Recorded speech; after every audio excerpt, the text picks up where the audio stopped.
Hi, this is Dr. Sara, High Court Advocate. Living relationship. Living relationship గురించి supreme court వారు latest judgement అనేది issue చేయడం అనేది జరిగింది. ఈ లివింగ్ రిలేషన్షిప్లో ఈ మధ్య చాలా రోజులుగా మనం చూస్తున్నాం. ఇద్దరు పెళ్లి కాని వ్యక్తులు, మేజర్స్ ఎవరైతే ఉన్నారో పెళ్లి కాని వ్యక్తులు ఈ మ్యారేజ్ చేసుకోకుండా లివింగ్ రిలేషన్షిప్ పేరుతో ఇద్దరు కలిసి ఉండి వాళ్ళ జీవనం అనేది సాగించడం అనేది జరుగుతుంది. అలా ఇద్దరు వ్యక్తులు చాలా కాలంగా మ్యారేజ్ చేసుకోకూడదని డిసైడ్ చేసుకొని, లేదా చాలా కాలం లివింగ్ రిలేషన్షిప్లో ఉన్న తర్వాత వాళ్ళిద్దరి మధ్యన అగ్రిమెంట్ కుదిరిన తర్వాత, లేకపోతే వాళ్ళిద్దరి మధ్యన రిలేషన్షిప్ పెరిగిన తర్వాత మ్యారేజ్ చేసుకోవాలి అని ఇద్దరు వ్యక్తులు భావించినప్పుడు ఇలాంటి లివింగ్ రిలేషన్షిప్లో ఉండడం అనేది జరుగుతుంది. ఈ లాంగ్ టర్మ్ లివింగ్ రిలేషన్షిప్లో ఉండడం అనేది మనం చాలా సందర్భాల్లో చూస్తూ ఉంటాం. Long time cohabitation implies couples consent to continue in live-in relationship without marriage. Supreme court వారు ఏం చెప్తున్నారంటే, ఇద్దరు వ్యక్తులు లాంగ్ టర్మ్గా కలిసి లివ్-ఇన్ రిలేషన్షిప్లో ఉంటున్నప్పుడు వాళ్ళిద్దరూ మ్యారేజ్ చేసుకోకూడదు అనే డెసిషన్కి వచ్చిన తర్వాతనే ఇలాంటి రిలేషన్షిప్స్ అనేది ఉండటం లేదా కొనసాగించడం జరుగుతుంది అనేది సుప్రీంకోర్టు వారు ప్రస్తావించడం జరిగింది. ఈ కేసులోకి వెళ్తే Ravi Singh Rana versus state of Uttarakhand and another. ఈ కేస్ డీటెయిల్స్ ఏంటంటే, ఒక వ్యక్తి, ఒక మేల్ అండ్ ఫీమేల్ ఇద్దరు కలిసి లివింగ్ రిలేషన్షిప్లో 2 సంవత్సరాల నుంచి ఉండడం అనేది జరిగింది. ఈ 2 సంవత్సరాలు దాదాపు ఇద్దరు లివింగ్ రిలేషన్షిప్లో ఉన్న తర్వాత వాళ్ళిద్దరూ ఒక అగ్రిమెంట్కి వచ్చి పెళ్లి చేసుకుందామనే అగ్రిమెంట్ను ఇద్దరు కలిసి మ్యూచువల్గా రాసుకోవడం జరిగింది. అది November 19, 2023.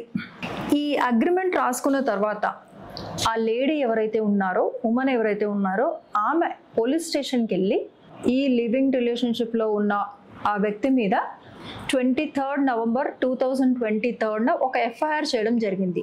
ఏమని అంటే, 18వ నవంబర్న ఆయన నాతో ఫోర్సబుల్గా సెక్స్ చేశారు, so this is nothing but rape అని ఈ ఎఫ్ఐఆర్లో ఆమె కంప్లైంట్ ఇవ్వడం అనేది జరిగింది. ఈ కేసులోకి వెళ్ళిన సుప్రీంకోర్టు ధర్మాసనం ఏం చెప్పారంటే, ఇద్దరు వ్యక్తులు లాంగ్ టర్మ్ రిలేషన్షిప్లో లివింగ్ రిలేషన్షిప్లో ఉన్నప్పుడు వాళ్ళిద్దరు మ్యారేజ్ చేసుకోవద్దు అనే డెసిషన్తోనే ఇలాంటి లాంగ్ టర్మ్ అంటే 2 లేదా 3 సంవత్సరాలు లేకపోతే అంతకంటే ఎక్కువ ఇలాంటి రిలేషన్షిప్లో ఉండడం అనేది జరుగుతుంది.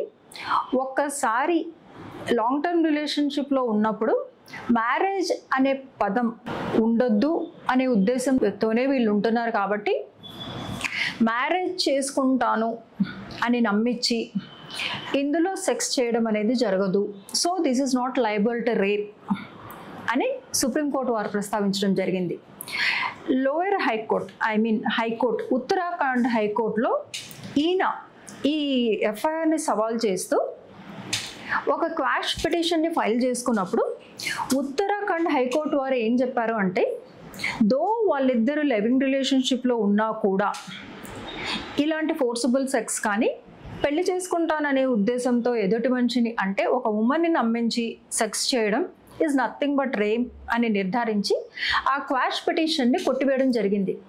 ఆ క్వాష్ పిటిషన్ని సవాల్ చేస్తూ ఈయన సుప్రీంకోర్టులో అప్పీల్ ఫైల్ చేసుకోవడం జరిగింది.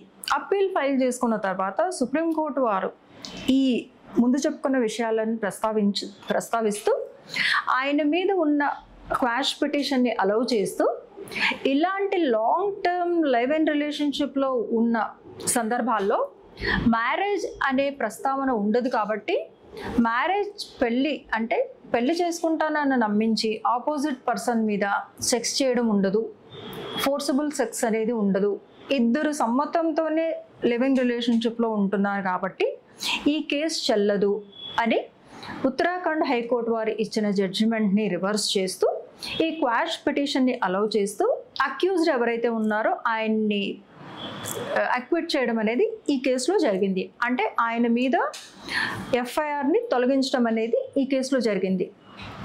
సో ఒక చిన్న కంక్లూజన్ ఏంటంటే, ఇద్దరు లైవ్ ఇన్ రిలేషన్షిప్లో లాంగ్ టర్మ్లో ఉన్నప్పుడు సాధారణంగా ఆపోజిట్ పర్సన్ని ఎక్స్ప్లాయిట్ చేసుకోవాలని ఫాల్స్ కేసులు పెట్టడం అనేది జరుగుతూ ఉంటుంది. అలాంటి వారి కోసం ఏదైనా ఎక్స్ట్రాట్ చేసుకోవడం, డబ్బు కోసం, ఇంకా ఏ విధమైన కారణాలు ఇలాంటి ఫాల్స్ కేసెస్ పెట్టడం అనేది జరిగినప్పుడు ఆపోజిట్ పర్సన్ అంటే మగవాళ్ళు ఎవరైతే ఉన్నారో వాళ్ళ జీవితాన్ని స్పాయిల్ చేసుకోవడం అనేది జరుగుతుంది. సో అలాంటి సందర్భాలను దృష్టిలో పెట్టుకొని సుప్రీంకోర్టు వారు ఇలాంటి జడ్జిమెంట్ అనేది ఇవ్వడం జరిగింది. For latest updates, please follow us.